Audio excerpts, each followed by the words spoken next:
Oi, gente, sejam todos muito bem-vindos. No momento eu tô falando com quem vai ver gravado.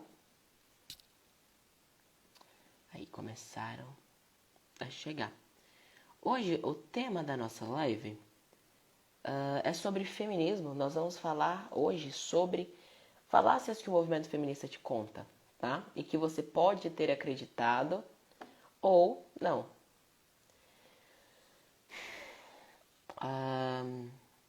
Oi, Ingrid. Olá, GCCH.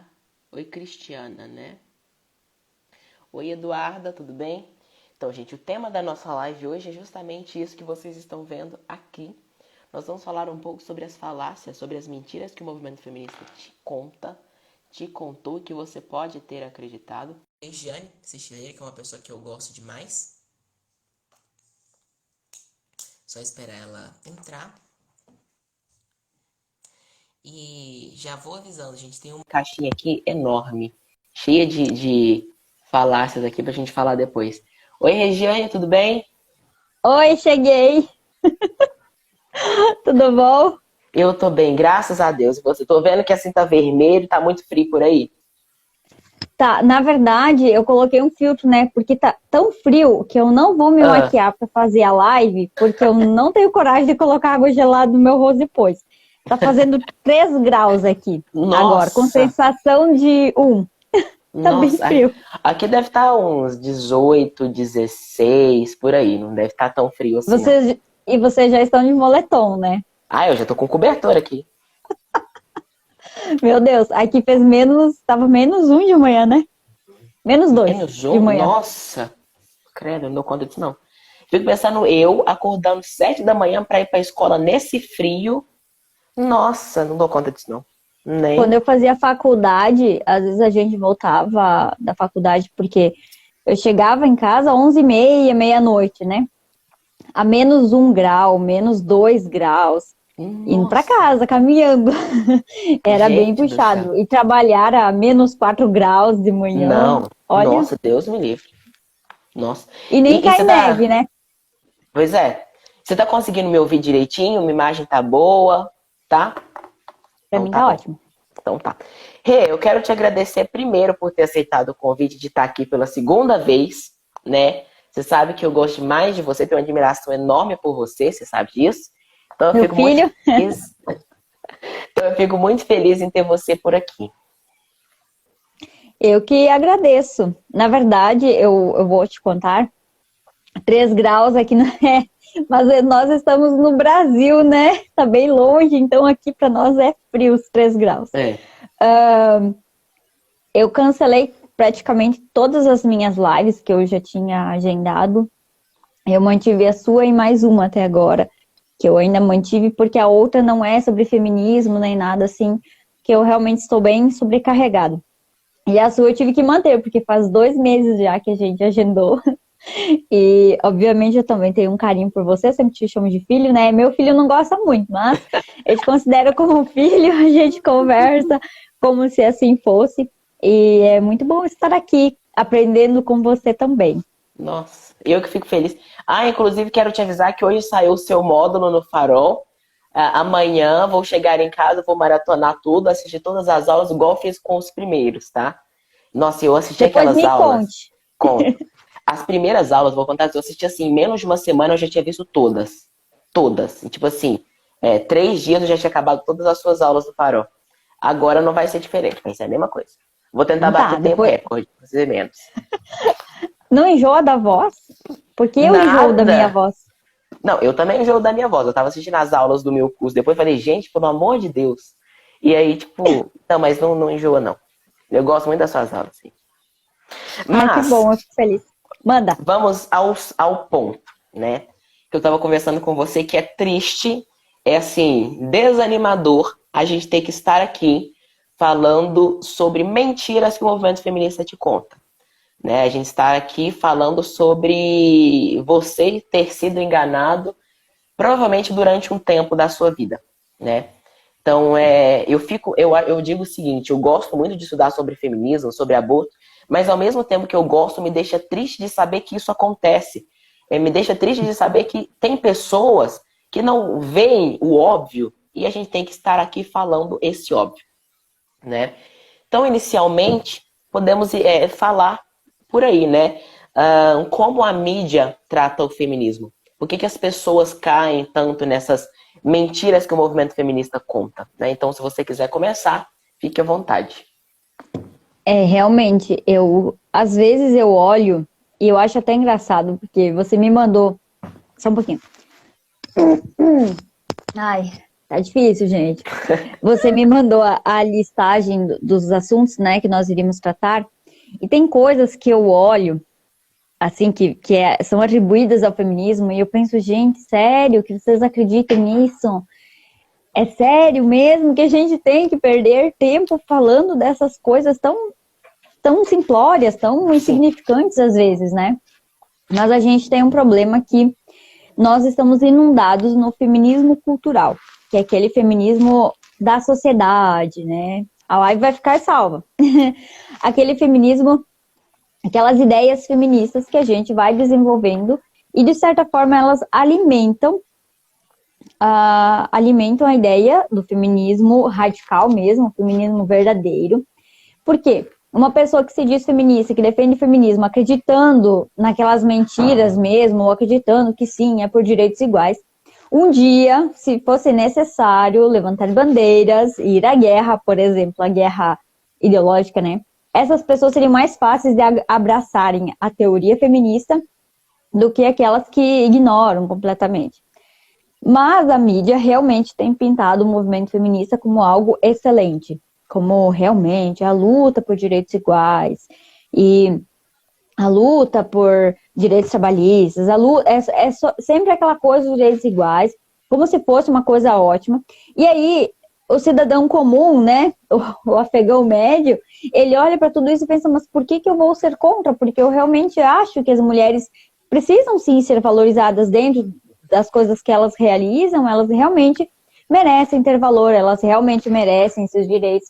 E como que essa pessoa vai olhar para isso que a mídia tanto coloca como sendo direitos iguais e dizer, não, eu discordo disso? Porque moralmente ele também se sente culpado de discordar de algo tão essencial.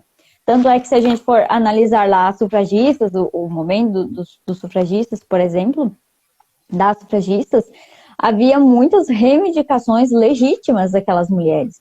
Não eram apenas coisa louca, só queria supremacia. Não, haviam reivindicações legítimas. Não que aquelas mulheres fossem feministas, né? Mas era um movimento de reivindicações legítimas. E esse é um problema, inclusive, que a Bell Hooks, que é uma feminista muito importante, escreveu nesse livro aqui, que eu super indico. Esse livro é de uma feminista, tá? Eu tô indicando o livro de uma feminista. Por quê? Porque a gente vem aqui e fala um monte de coisa, aí todo mundo fala assim, ponte da sua cabeça, você distorceu o feminismo, você não entendeu o feminismo, isso não é feminismo, isso é feminismo. Aqui, ó, considerada a Bíblia do movimento feminista, é esse livro aqui. E ela diz que esse feminismo moderado, esse feminismo da sociedade, ele é um feminismo ruim, porque as pessoas acabam não se engajando e não conhecendo a verdadeira teoria feminista. E a verdadeira teoria feminista é o quê? É o feminismo radical. É aquele feminismo que todo mundo te diz, isso não é feminismo, isso é feminismo. E esse é um problema que as pessoas acabam não conhecendo a teoria. E eu sei que fica chato a gente ficar dizendo, mas você não leu Simone de Beauvoir, você não leu Betty Friedan, você não leu não sei quem. Gente, vocês não precisam ler aquela galera toda louca lá, não. Lê esses livros contemporâneos mesmo. Qualquer pessoa com o mínimo de noção possível vai ler um livro desse, vai pensar, realmente, tá muito louco, realmente não é isso que eu achei que era. Vamos ler a teoria mais contemporânea, por mais que esse livro tenha quase 20 anos, né? Mais de 20 anos ele tem. Ainda assim, ele demonstra a teoria muito abertamente do que ela realmente é. E não tem nada a ver com isso que a mídia mostra pra gente. Sim. E acaba que gera não só esse pensamento de que o feminismo é perfeito para atribuir isso a si próprio, mas para atribuir às outras pessoas. Eu vejo muita gente que chega para mim e fala assim, nossa, mas você é contra o feminismo? Você é contra que as mulheres sejam iguais? Você é contra que as mulheres cresçam na vida, justamente Você é a favor porque... da violência contra a mulher. Sim, exatamente. Justamente porque tem essa visão deturpada desse feminismo, essa visão que a mídia passa sobre feminismo, né? E vale lembrar aqui que mídia não é só o que você vê na televisão. O que você Exato. vê nos livros da escola, que livro da escola hoje em dia está repleto dessas coisas. O que você ouve de um professor, o que você vê em uma placa na rua, o que você vê em um filme, o que você vê também na própria televisão. Mas é justamente isso que causa essa distorção da imagem do feminismo e a distorção da imagem de quem discorda do feminismo e ignora tanto pontos de vista históricos do próprio movimento feminista, são pontos que eu levo muito em conta, né? Olhar a história do movimento para saber o que ele fez até aqui, levam a isso e tiram isso de consideração, na verdade, né? Ignoram todos esses pontos e atribuem só a teoria, que é o que nós vamos falar depois no final, que é aquele ponto que eu tinha te falado, que é um dos que eu mais gostei. E se, né, tivesse Sim. acontecido algo? Então é justamente isso que a gente precisa de entender. O feminismo, ele é um movimento político, ele é um movimento histórico, ele é um movimento filosófico que está aí desde o século XIX até agora, no século XXI, provavelmente vai passar aí muitos séculos ainda, mas o que acontece é o seguinte, a teoria do movimento feminista, ela é passada de uma maneira e colocada em prática de outra maneira. Por quê? Justamente porque a prática que o movimento feminista atribui a si, a prática que o movimento feminista adere, eles não podem passar essa prática para as pessoas. Se eles passarem essas práticas, não vai ter gente feminista. Se as sufragistas contarem que elas cometiam atos de vandalismo e terrorismo na primeira onda, não vai ter feministas apoiando a primeira onda. Se Simone de Beauvoir contava o que ela fazia com as alunas dela, não vai ter feminista apoiando Simone de Beauvoir. Assim, tudo bem que já tem, assim, mas, né, seria pelo menos muito menor o número de pessoas que fariam isso, até por uma questão de conhecer. Mas é justamente isso de estar cegos para a realidade e começar a ver apenas aquilo que te passam sobre isso, apenas aquilo que você quer absorver. E você lê, igual você falou, feministas atuais.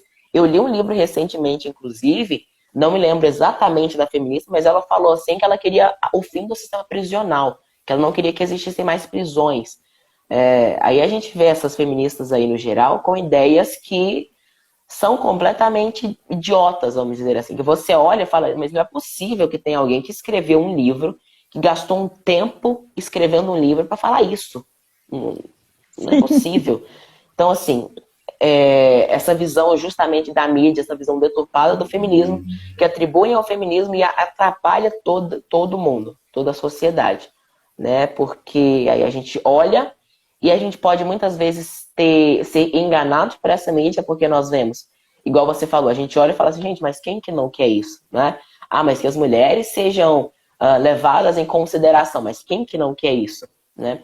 E fica até bom você parar pra dizer, gente, mas é sério que tem que ter um movimento feminista para isso? Tem que ter um movimento para falar que as mulheres são iguais aos homens?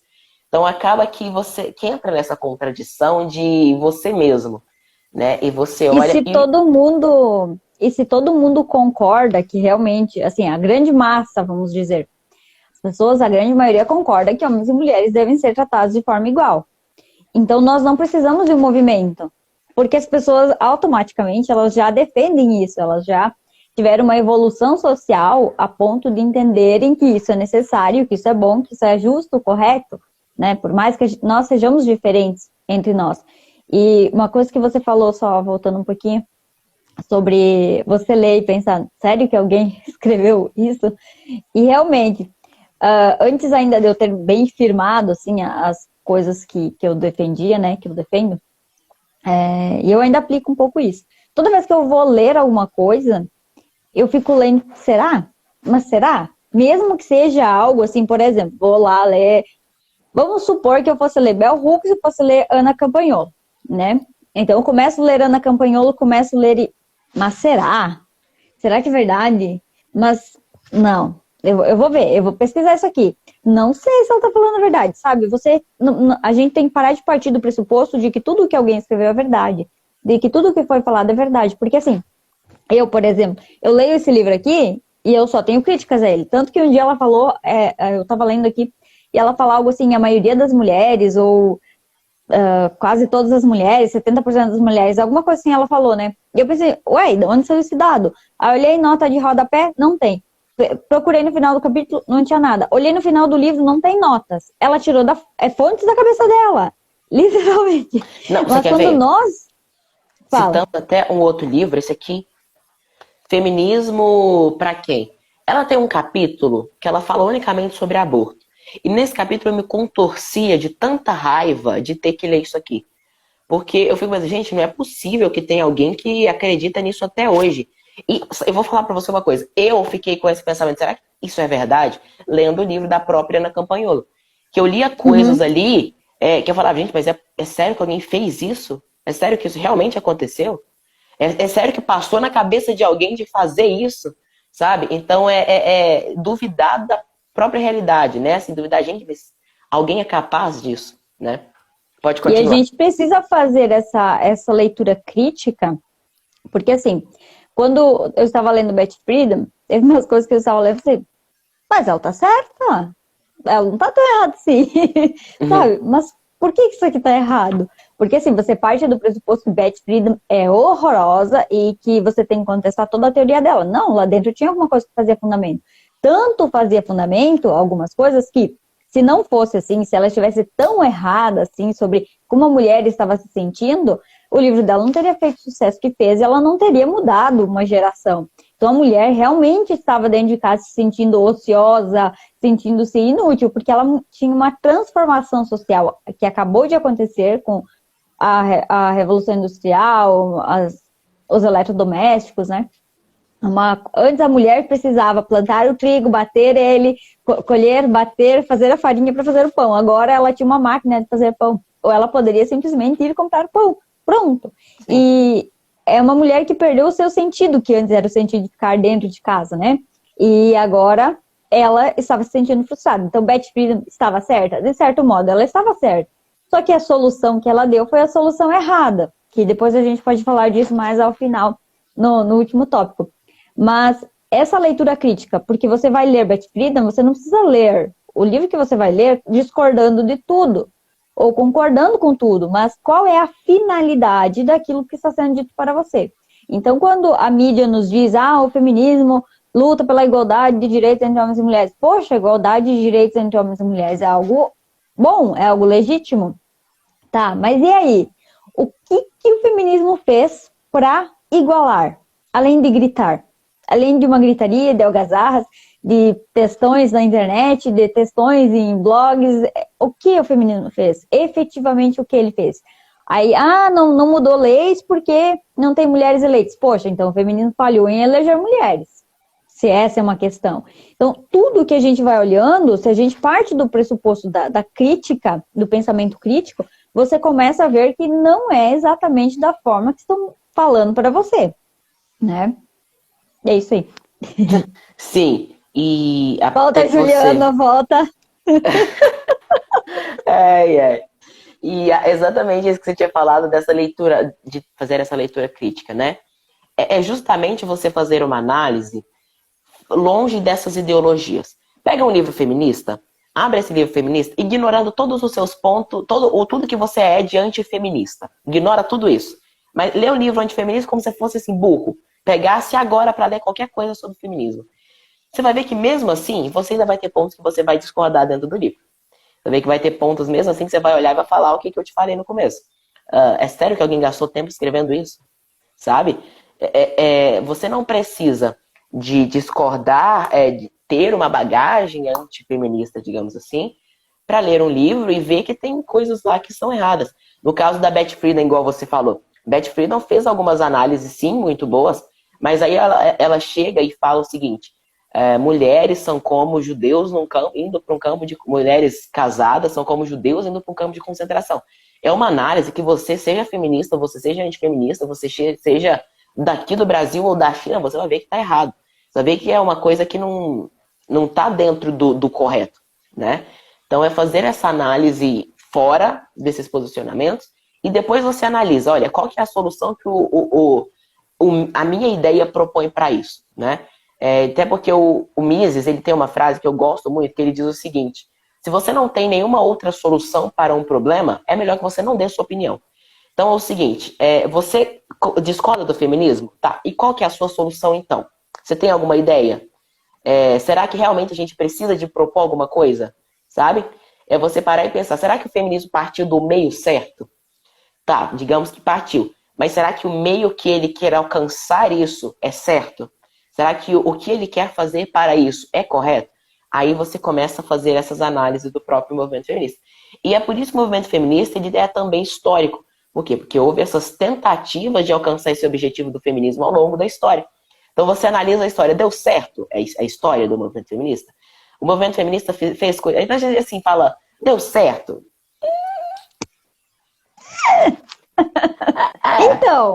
Então, só acho engraçado que... É desse jeito. Então você olha e analisa, tá, fizeram isso errado. Então, o que a gente pode fazer para mudar? Então, qual que é a minha solução, então, para acabar com esse problema? E aí parte de um outro ponto também. Você não vai acabar com todos os problemas do mundo. Você não vai terminar todos os problemas do mundo. Então, assim, não vai ser eu sozinho, não vai ser o movimento feminista com todas as pessoas do mundo que vai acabar com todos os problemas. Então, a gente pode, inclusive, na verdade, amenizar alguns problemas. Podemos resolver, fazer algumas soluções para que a longo prazo isso venha diminuindo. Mas o feminismo, a gente pode perceber que a longo prazo não diminuiu problemas quase que nenhum. Na verdade, o feminismo até criou outros problemas que a gente tem hoje em dia, né? Então, fazer essa análise até histórica de ver qual foi o método que o feminismo utilizou ao longo da história para cumprir esse objetivo, né? E aí a gente entra um pouco na própria história do movimento feminista, né? A gente costuma ouvir a questão do voto, de que não, mas as mulheres agora só votam por conta do feminismo. As mulheres só votam por causa disso e daquilo. E, antes de mais nada, eu quero fazer só uma pergunta aqui para você. Não sei se você vai concordar comigo nesse ponto, mas é o seguinte. Você provavelmente tem as mesmas opiniões que o seu marido, né? Com relação à política, em quem vocês vão votar. Provavelmente naquela época, a gente não tinha uma variedade tão grande de políticos como a gente tem hoje. Então, provavelmente, o marido e a mulher tinham as mesmas opiniões com relação aos políticos. Se não tinha, o marido ia falar alguma coisa para a mulher que a mulher ia mudar de opinião, ou a mulher estava dentro ali do meio conversando com amigas e ia mudar a opinião do marido. Então, eles tinham as mesmas opiniões. Então, qual que é a diferença de votar um homem? É claro que não aqui diminuindo o voto feminino, claro que não. Mas falando aqui, as mulheres iriam votar provavelmente nos mesmos que os homens iriam votar. Se fosse votar em alguém diferente, iria ser algo assim, exceções, raríssimas exceções. Então, você votar, ou o seu marido votar, ou vocês dois votarem, vocês vão acabar votando na mesma pessoa. Vocês vão acabar votando no mesmo ser, para a mesma eleição. Então, não fazia tanta diferença. Além da questão. Se marido e mulher não pensam similar ou não defendem os mesmos valores que aquele candidato, por exemplo, defende, você já tem um problema familiar aí. Muito antes Sim. da questão eleitoral, você já tem um problema familiar a ser observado, Sim. né? E até porque os homens, nessa época que votavam, eles estavam muito ligados à política. Eles estavam muito dentro da política. Então, para mim, não faz sentido o homem casar com uma mulher que discorda de tudo dele, discorda de todos os posicionamentos dele, sabe? Então, assim, até a questão agora do voto indireto, né? As mulheres, elas chegam para ele, mas eu concordo com aquele lá, o que você não acha de votar nele, né? Então, as mulheres, né, a gente sabe que a mulher, ela tem uma capacidade de, digamos, uma lábia muito boa, né? Ela consegue conversar e transformar ideias muito boas, muito bem feito, digamos assim, né? A gente pode ver isso com Eva no Jardim do Éden, né? Então, as mulheres têm essa capacidade de mudar uma opinião, de trazer o homem para o lado delas muito mais fácil. Por isso que nós temos hoje em dia os esquerdomachos, né? Então, assim, o que acontece é justamente esse ponto. Mas agora, entrando justamente no meio sufragista, os homens naquela época votavam, muito poucos homens votavam. Até porque a gente precisava, principalmente de homens que estavam no exército, além de que estar no exército não era uma garantia de que você ia votar. Você precisava de ter um cargo no exército e estar também disposto a salvar o seu país, a lutar pelo seu país. Então, só se alistar não era digamos assim, um ponto que iria te garantir tudo, né? Você precisava de ter um cargo, você precisava de estar disposto àquilo, fora a renda que o homem precisava ter. Lembrando que nessa época, por uma questão justamente de divisão de papéis, os que iam trabalhar, iam passar 12, 16 horas numa fábrica, eram os homens. Então, a renda, quem recebia eram os homens. Então, por consequência, os homens é quem tinha mais aberturas para esse voto, né? Justamente porque precisava de uma renda mínima para votar. Então, se a gente for pegar a quantidade de homens que votavam... Patrimônio também, né? Sim, precisava sim. ter propriedade. Sim. Então, a quantidade de homens que votavam era, tipo assim, 2% de todos os homens. Aí depois teve uma outra implementação de que os analfabetos não poderiam votar, e aí diminuiu ainda mais esse número. Então, são pontos assim. Será realmente que os homens votavam? Que todos os homens votavam? Então já começa por aí, né? E pegando o movimento sufragista agora em si, era justamente o sufrágio feminino. Tá, o movimento feminista não luta pela igualdade? Então cadê o movimento feminista quando os homens analfabetos, que não tinham renda, que não podiam se alistar no exército, queriam votar e as sufragistas estavam ajudando esses homens? Os sufragistas lutavam por esses homens que queriam votar, né? Então esse é um ponto que a gente pode levantar nessa questão de igualdade. E justamente a questão de que você falou, o que as feministas fizeram durante o tempo? Gritar. Gritaram, gritaram, gritaram. E a gente sabe que gritar não muda lei, gritar não transforma nada, gritar não vai resolver soluções nenhuma. Inclusive a Catarine Caldeiras, não sei se vocês conhecem, ela fez uma analogia muito boa de uma criança que queria uma boneca, né? E aí ele estava na loja com o pai e ela queria muito essa boneca. E o pai falou, não quero dessa boneca. Aí a criança todo dia pedia essa boneca. E aí ela convenceu as irmãs de pedirem a boneca para os pais, convenceu os avós de pedirem essa boneca para o pai, convenceu os irmãos de pedirem essa boneca para os pais. Porém, o irmão mais velho dela, ele ganhou um videogame, só que ele ganhou esse videogame como? Trabalhando. Ganhou esse videogame trabalhando para poder ganhar.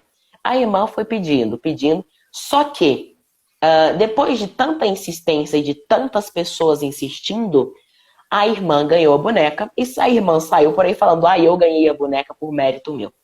Então o que aconteceu no movimento feminista foi exatamente isso, né?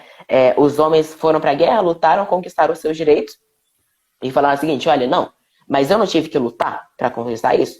Então ela quer também, ela vai, luta, ela conquista, ela faz o que ela precisar para conquistar o direito dela. E aí a gente vai e entra nessa questão agora da menina com as irmãs.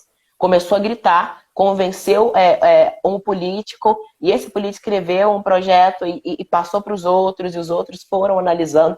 Então, na verdade, o que o feminismo fez foi o seguinte, ele gritou, chamou a atenção de alguém, muitas vezes não era uma atenção nem de concordar, mas uma atenção, às vezes, apenas de interesses políticos.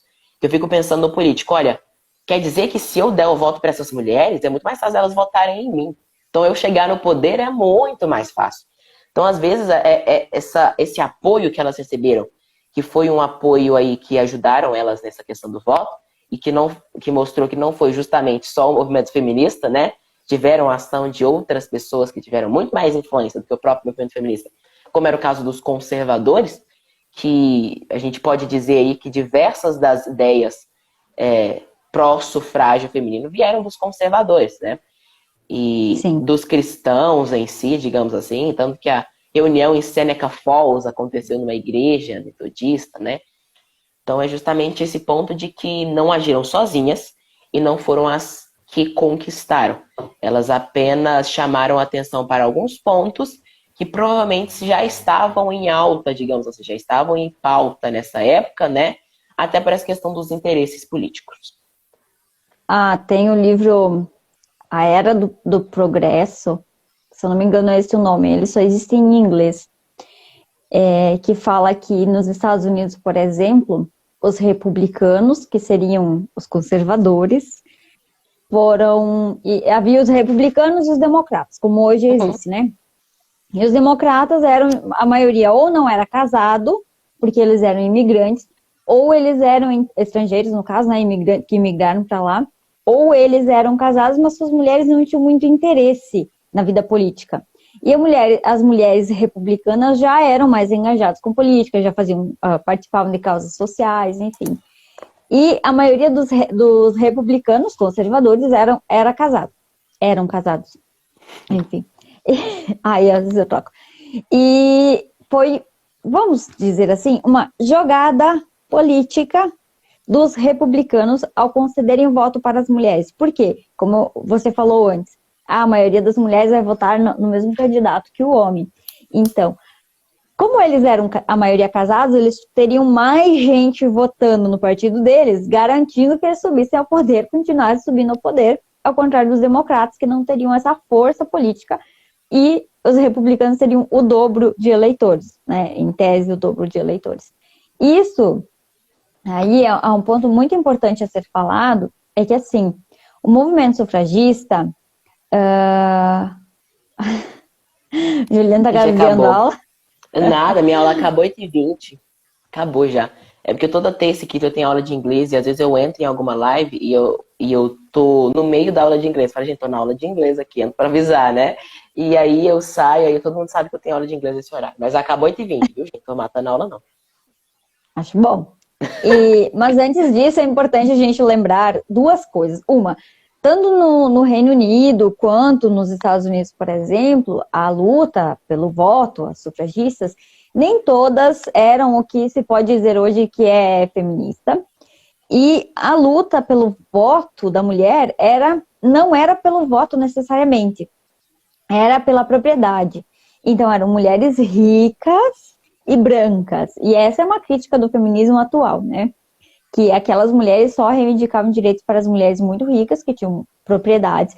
Então, os seus maridos faleciam, os seus pais faleciam, e elas queriam ter o direito de receber a propriedade para elas. É um direito legítimo, né? Se meu pai falece, eu acho que eu tenho direito de receber a herança dele.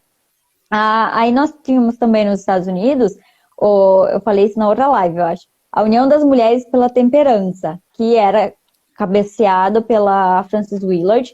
Hoje ela, lá no Wikipedia, por aí vocês vão pesquisar, ela aparece como feminista, mas ela era uma cristã convicta. Não tinha nada de feminismo na atitude dela, só que o movimento que ela encabeçou foi responsável, sim, pela mudança de opinião, vamos dizer, não pela concessão do voto, mas pela mudança de opinião de muitos políticos e da própria sociedade concernente à concessão de voto para as mulheres, o direito ao estudo, né? Não era um direito, mas assim, o acesso ao estudo e direitos trabalhistas para mulheres e crianças. Por quê? Porque era uma situação realmente desumana. E aí a gente tem que lembrar que as mulheres foram as últimas pessoas, a última classe, vamos dizer assim, a entrar no mercado de trabalho e foram as primeiras a conquistarem direitos. Então, não são tão oprimidas assim, né? Não que não exista opressão, existe para todo mundo, óbvio. E então há relevância, sim, de alguns movimentos sufragistas para uma mudança de opinião geral da sociedade, porém, não é relevante, não foram elas que conquistaram. E aí o que a gente tem nos Estados Unidos, por exemplo, que ficaram muito famosas, são a Susan B. Anthony e a Elizabeth Cady Stanton. Essas também participavam desse movimento da Frances Willard, mas elas não... Elas ficaram famosas porque elas eram rebeldes. Porque elas eram o que a gente poderia dizer de feminismo radical. Lembrando que nessa época não existia termo feminista ou feminismo. Só foi abraçado a história de alguma dessas mulheres que participaram desses movimentos para dizer isso era o início do feminismo. E o que a gente tem depois dessa era de sufragistas é que começa realmente o que a gente pode chamar de uma teoria feminista. Porém, essas primeiras aí, que são consideradas como as sufragistas, as primeiras feministas, elas tinham uma influência das ideias iluministas, da Revolução Francesa, e por isso é dito que elas fazem parte do movimento feminista. Sim. A gente não consegue falar de sufragista sem falar da Emmeline Pankhurst, né? A Emmeline, ela casou com um advogado, ela teve 5 filhos, inclusive, uma das filhas dela foi expulsa do movimento, né? Por discordar das ideias da mãe. E a Emmeline Pankhurst, ela fundou a Sociedade Nacional das Mulheres Sufragistas, e esse grupo, ela queria que esse grupo se aliasse a partidos políticos de esquerda. Então a gente já vê o nascimento aí dessa junção de feminismo com a esquerda, né? Então a gente consegue perceber que ela fundou isso aí. E aí ela viu que ela estava perdendo apoio de muitas mulheres, porque muitas mulheres não queriam se aliar a essas ideias de esquerda. Justamente, eu creio que seja justamente por esse ponto que nós falamos dos maridos conservadores, que eram quem mais trabalhavam nesses pontos de sufrágio feminino. Então se esperava que as mulheres também estivessem mais engajadas nesse ponto, né? E que elas tivessem a mesma opinião dos maridos. Então a conservadora não iria estar em um grupo que apoia políticos de esquerda, nessa época, no caso, né? Então, aí ela saiu desse grupo, desfez esse grupo e criou um outro grupo. Depois que ela era um grupo socialista radical, que ela se denominava aí um grupo socialista radical. E o que ela fez foi justamente se aliar à esquerda. Então a gente pode perceber o nascimento aí do próprio movimento sufragista, do próprio feminismo, digamos assim, com essas ideias da esquerda. Inclusive, o nome que ela criou foi Women's Franchise League, né, que criou esse grupo junto com o seu marido. Inclusive, foi na casa dela que criaram esse grupo, que era um grupo socialista e radical. Então, a filha dela foi expulsa do movimento. A Emmeline Pankhurst, ela fez parte também do movimento da Pluma Branca, que foi um movimento que, assim, pouco se fala, as feministas não conhecem, que foi o seguinte: na época você entregar uma pluma... Elas não conhecem nada, na verdade, não, né? Pois é, não conhecem nada, conhecem o que vem por aí, exatamente o que a gente falou, conhecem a mídia, conhecem o que a mídia fala, né? Então, entregavam essa pluma branca para os homens, uma pena branca, que na época era um sinal de covardia, né? Para falar para os homens o seguinte: olha, você voltou da guerra, você estava machucado, mas você voltou, você tinha que ter morrido na guerra. Então, assim, toma uma pluma branca para você que você foi covarde, sua obrigação era ter morrido, não precisava de ter voltado. E, inclusive, uma vez uma feminista veio me chamar e falou o seguinte: ah, não, mas isso foram as feministas, foram as feministas radicais que fizeram isso. Foram as feministas radicais que fizeram parte da pluma branca. Aí eu falei assim: mas a Emmeline Pankhurst fez parte da pluma branca. Então, o feminismo todo é um movimento feminista radical. Aí ela falou assim: nossa, desculpa, foi falta de repertório meu. Mas assim, o que acontece? A gente pode ver isso. Que, inclusive, a Emmeline Pankhurst, ela tinha servos. Ela tinha servos que cuidariam dela, das coisas que ela tinha, enquanto ela iria praticar esse ativismo, né? E então, isso foi o básico. Então a gente pode perceber o seguinte: o que foi marcado no movimento sufragista? Terrorismo, gritaria, e não conquistou quase nada no final. E se conquistou, não foi sozinho. Foi junto com esses políticos republicanos, esses políticos que estavam mais atentos a isso. E a gente pode perceber também essa crítica que você falou, que eu estava até lembrando, essa crítica que a gente tem hoje em dia, até do próprio feminismo negro, que criticam essas sufragistas, porque eram as mulheres brancas, alfabetizadas, digamos assim, né? As mulheres que tinham mais conhecimento, as mulheres que eram mais ricas, e elas não estavam ligando para as mulheres pobres. Então a gente pode perceber o seguinte: quando essas mulheres mais ricas começaram a votar, os movimentos sufragistas praticamente cessaram as suas ações. Eles pararam literalmente de agir, porque eles já não estavam mais no interesse deles. O interesse deles não era que as outras mulheres votassem, era que ela votasse. Então, as brancas e ricas votando, beleza, acabou. Só isso que elas queriam, né? Então, a gente termina... Você quer fazer algum comentário sobre aqui o voto feminino? Ah, eu tenho preguiça de falar. Na verdade, não, eu quero deixar uma pergunta para quem está assistindo a live. Quem de vocês que está assistindo a live, preferencialmente... Não, todos, meninos e meninas. Quem de vocês gosta de ir votar? Nossa, eu ia falar isso agora. Regiane, pelo amor de Deus. Eu tenho que sair num dia de semana, um sol, 30 graus, descer a minha rua para chegar numa escola para eu votar, ficar numa fila. Pelo amor de Deus, gente. Isso quando não é mesário. Nossa, não. Então, assim, é muito mais fácil fazer o seguinte: eu falar pro meu pai: olha, eu quero que você vote em tal pessoa. Já que todo mundo vota na mesma, todo mundo vota igual, né? Já que todo mundo tem a mesma opinião, ele vai lá e vota. Muito mais fácil para mim, né?